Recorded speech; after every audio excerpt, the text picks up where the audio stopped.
Os carnívoros habitavam aqui no Brasil também. E quem eles caçavam? Provavelmente animais como esse, né? O Machacalisaurus topai.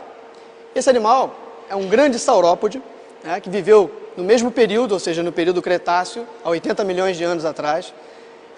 Seu nome diz respeito a uma tribo índia que viveu naquela mesma região de Minas, né, onde ele foi encontrado, né? Também, embora tenha sido encontrado lá, é um animal que pertence a um grupo de dinossauros, como eu já disse, saurópodes, e eles vagavam por grandes regiões, migrando à procura de alimento, à procura de água, como, por exemplo, os grandes elefantes fazem hoje, né? Então, eram animais que provavelmente seguiam por todo o território brasileiro, né? Esse grupo é o grupo dos titanossauros, que também, como eu falei a respeito do nosso grande carnívoro Pycnonemosaurus, é um grupo que existiu somente no nosso continente, né? Os titanossauros evoluíram separadamente também, né? E evoluíram em grandes formas como esse. Esse animal tem aproximadamente 13 metros de comprimento, né? E um peso estimado aí de mais de 10 toneladas, né? Esse dinossauro era um dinossauro herbívoro. Reparem que ele tem uma dentição como se fossem palitos, que só serviam para desfolhar as plantas que ele se alimentava. E uma coisa muito interessante é que ele comia grandes quantidades de vegetação, mas não mastigava essa vegetação. Ele engolia todo esse alimento e usava apenas e tão somente o estômago para fermentar, para digerir toda essa alimentação. Como é que nós sabemos disso? Além do fato desses dentes terem sido encontrados junto com esse fóssil, também foi encontrado na região onde é o abdômen desse animal, a região do estômago, pedras. Essas pedras, chamadas de gastrólitos, serviam para ajudar a digerir esse animal. Elas moíam esse alimento, moíam essa vegetação, né?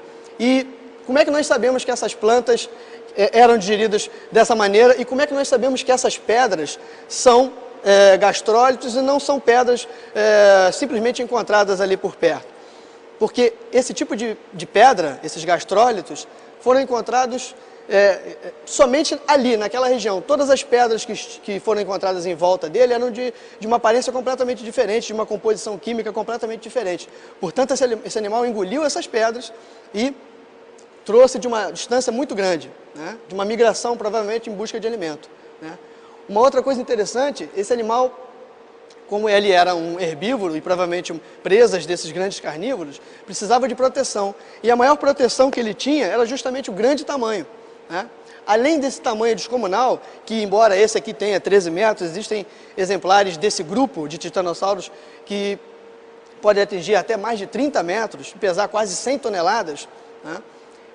Ele também tinha uma couraça, né? Uma proteção no dorso, que são pequenas formas de osso, né, que a gente chama de osteoderma, que aparecem em toda a região dorsal desse animal e servia provavelmente para dificultar as garras e os dentes dos grandes carnívoros. Portanto, era uma couraça que deveria ser bastante dura, bastante resistente, e era uma das coisas que esse animal usava para se defender desses grandes carnívoros, né? O Machacalisaurus também tem uma coisa muito interessante.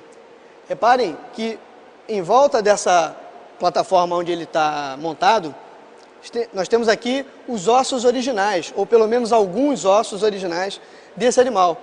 Por que nós colocamos esses ossos daqui? Porque quando se faz uma montagem de um animal como esse, nós nunca usamos os ossos originais. Por quê? Os ossos originais são tecnicamente pedra. O processo de fossilização substitui toda a parte orgânica do osso por mineral, o mineral que estiver contido onde ele tiver sido depositado. Portanto, esse fóssil ele é pesado demais e muito cheio de partes frágeis.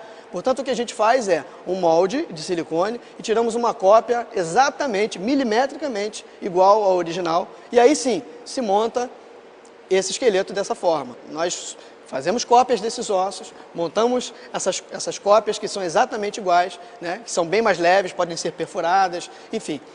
E aí colocamos aqui para o público em geral que possa ver. Mas esse mesmo público nos pergunta o que foi feito desses ossos originais, né? Então os ossos ficam guardados nas coleções dos museus para que possam ser estudados, para que possam ser trocados com outras instituições, né? E em alguns casos também é permitido colocar, como nós colocamos aqui em volta dele, alguns ossos originais. Com esses ossos originais, o público pode ver como é que foi bem feita essa cópia, como é que foi tido todo o cuidado na pintura, na execução do molde e, enfim, a credibilidade aumenta muito mais, né?